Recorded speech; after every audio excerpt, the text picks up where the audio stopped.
Bonjour à tous, j'espère que vous allez bien. Aujourd'hui, on va aborder un thème de méthodologie un peu particulier que je ne suis pas sûre que vous ayez déjà tous expérimenté. On va voir comment mener un projet scientifique au lycée. J'ai eu la chance, depuis mon entrée au lycée, d'en mener 3. Ce sont des projets qu'on réalise sur des périodes de plusieurs semaines, en autonomie, en groupe. Les profs nous aident pendant les cours, mais on crée réellement toute la démarche. On doit bien sûr en faire un compte-rendu, ce qui nous prend du temps, en classe, mais même chez nous. J'ai réalisé 3 projets scientifiques. Le premier, en seconde, consistait à étudier un virus qui nous était attribué au hasard. Mon groupe étudiait le papillomavirus. On a ainsi traité, à 4 et totalement en autonomie, un chapitre de physique-chimie sur des transformations chimiques et un chapitre de SVT sur l'immunologie. C'était un projet commun aux 2 matières. De plus, on devait faire notre compte-rendu sous forme d'une vidéo en anglais. Ensuite, en première, ma classe a participé au passeport recherche. On s'est associé avec un chercheur de l'université pour réaliser une présentation orale de 20 minutes qu'on a ensuite présentée à la faculté devant d'autres élèves qui participaient au même projet. Ce projet-là était assez particulier puisqu'il était plus coordonné par le prof et que toute la classe participait. Enfin, on a aussi monté un projet expérimental et numérique en enseignement scientifique, en groupe de 4 à nouveau.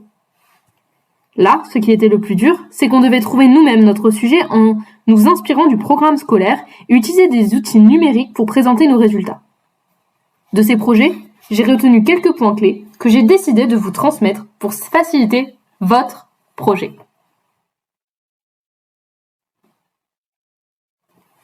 La première étape, c'est de comprendre et amorcer le projet. Et oui, ce n'est pas si simple. Je vous conseille d'étudier soigneusement le diaporama ou la fiche de présentation du projet qu'on vous donnera.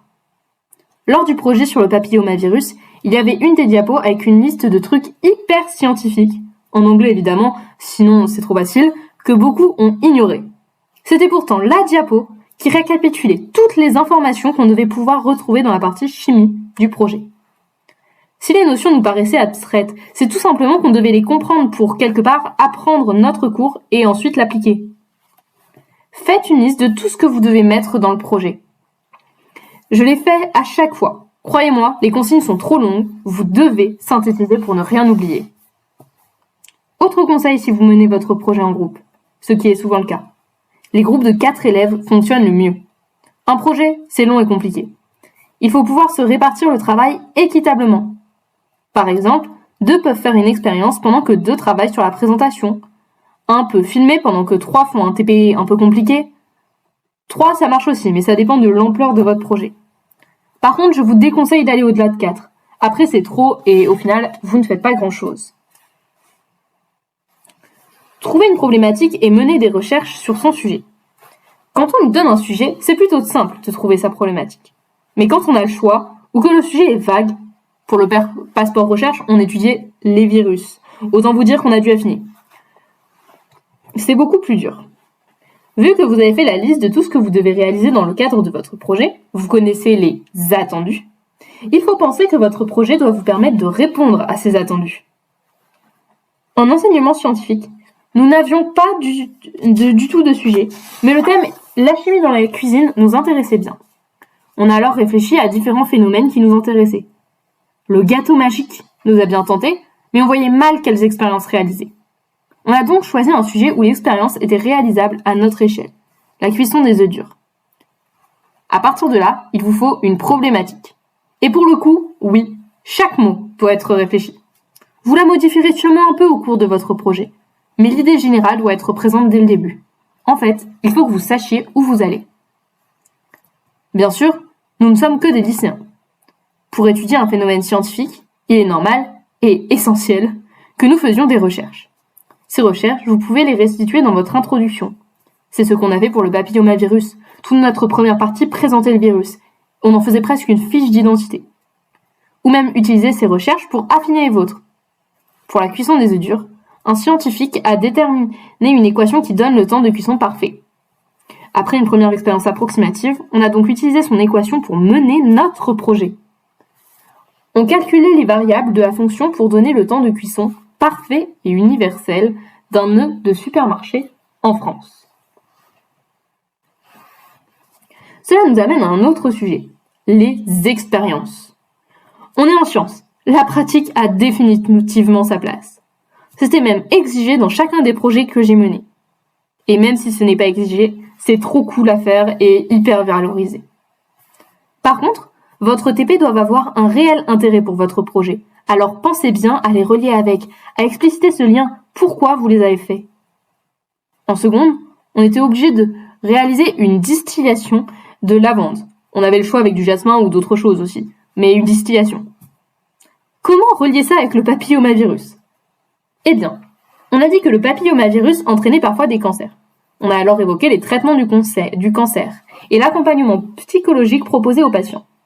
Dans cet accompagnement psychologique, il y a toute une partie de lutte contre le stress qui peut être aidée par des huiles essentielles, comme l'une des plus connues pour bien dormir, l'huile essentielle de lavande. C'est peut-être tordu, mais qu'aurait fait ce TP en plein milieu du projet sinon, même s'il était imposé ? On a aussi souhaité faire un test Douche-Terre-Lonnie. On n'avait jamais fait ça, et on connaissait peu de choses à ce propos. Mais on était totalement en autonomie, et il n'était pas question de perdre du temps lors de notre séance au laboratoire. On rédigeait donc nos protocoles chez nous à l'amont, en regardant des vidéos qui nous expliquaient comment faire. Dans ces fiches protocoles, on écrivait le but du TP, aka le lien avec le projet, les étapes, du type 1, 2, 3, comme pour une recette de cuisine, et le matériel. On le donnait ensuite en avance à nos professeurs pour un regard extérieur. Ce n'est pas parce que vous êtes en autonomie que vous êtes seul, ne vous inquiétez pas. Et aux laborantins. C'est super important de leur envoyer pour qu'ils prévoient le matériel, vous fassent des remarques et vous alertent sur les mesures de sécurité que vous auriez pu oublier. De plus, cela permet d'avoir votre matériel déjà prêt quand vous arrivez et de pallier tout manque éventuel. Finalement, lorsque vous faites les TP, c'est amusant, mais ne faites pas n'importe quoi et rangez bien. Bon, c'est la base, mais il vaut mieux le redire. Respectez votre protocole et soyez précis. En fait, cherchez la rigueur. Cette rigueur durant les expériences vous permettra d'être encore plus rigoureux dans la présentation de vos résultats. N'hésitez pas à calculer vos écarts-types, l'incertitude de vos mesures. Regroupez-les dans un tableur, c'est plus pratique quand vous en avez beaucoup. Lors de notre projet en enseignement scientifique, ça a été très valorisé de calculer cette incertitude et d'être critique sur nos mesures. On avait conscience de nos limites. Car oui, vous devez être critique sur vos résultats. Déjà, n'oubliez pas de présenter votre expérience témoin. Ensuite, expliquez pourquoi vos expériences ne représentent pas parfaitement la réalité, pourquoi l'interprétation que vous faites est celle-ci et non celle-là. Croisez vos données aussi. Si votre expérience a besoin d'être appuyée, utilisez des recherches scientifiques. Ne cachez pas ce qui a raté dans vos TP. Ça aussi, c'est de l'esprit critique. Ce n'est pas grave de rater une expérience. En seconde, on a fait une chromatographie qui n'a jamais abouti, je sais même pas pourquoi. Et en première, les réchauds du lycée n'ont pas fonctionné le jour de l'expérience où l'on cuisait nos œufs. Cuisson qu'on a dû refaire chez nous, oui. Présentez-le. Cela rend votre présentation plus intéressante car plus proche de la réalité. En outre, c'est de l'honnêteté, quand même. Par ailleurs, je vous invite à prendre des photos et vidéos de vos TP pour votre présentation à venir, ce qui illustrera la présentation de votre protocole et montrera les résultats de votre expérience. N'hésitez pas après à légender les photos par exemple. Et surtout, n'hésitez pas à attribuer ce rôle de photographe à quelqu'un de l'équipe qui sera sûrement ravi de le faire et en plus, vous ne serez pas comme ça à 4 directement sur un TP. Le but de la recherche, c'est d'être partagé. Votre projet se conclut donc fatalement par un compte-rendu. La forme peut être imposée. On devait faire une vidéo sur le papillomavirus et une présentation orale avec un diaporama pour la cuisson des œufs durs. Ou alors, elle peut être libre, comme c'était le cas pour le passeport recherche. Dans notre classe, on a fait une maquette et un diaporama présenté à l'oral, mais on a pu voir plein d'autres formes de présentation le jour de la restitution à la faculté de sciences. Il y avait des journaux, des affiches, des jeux, un site internet. Si la forme est libre et valorisée, n'hésitez pas à être inventif. Personnellement, même si j'aime bien passer à l'oral avec un diaporama, je trouve que faire une vidéo permet souvent une présentation plus claire et plus amusante. Les affiches et les maquettes sont top également si c'est une exposition, comme les journaux. Le site internet, si vous savez coder, c'est hyper impressionnant à voir et vraiment ça fait de l'effet, je pense. Un jeu, c'est beaucoup plus compliqué à présenter, que ce soit en classe ou en forum. Interrogez bien votre professeur sur la pertinence de votre idée avant de vous lancer. Dans votre présentation, vous pouvez par contre intégrer de petites animations.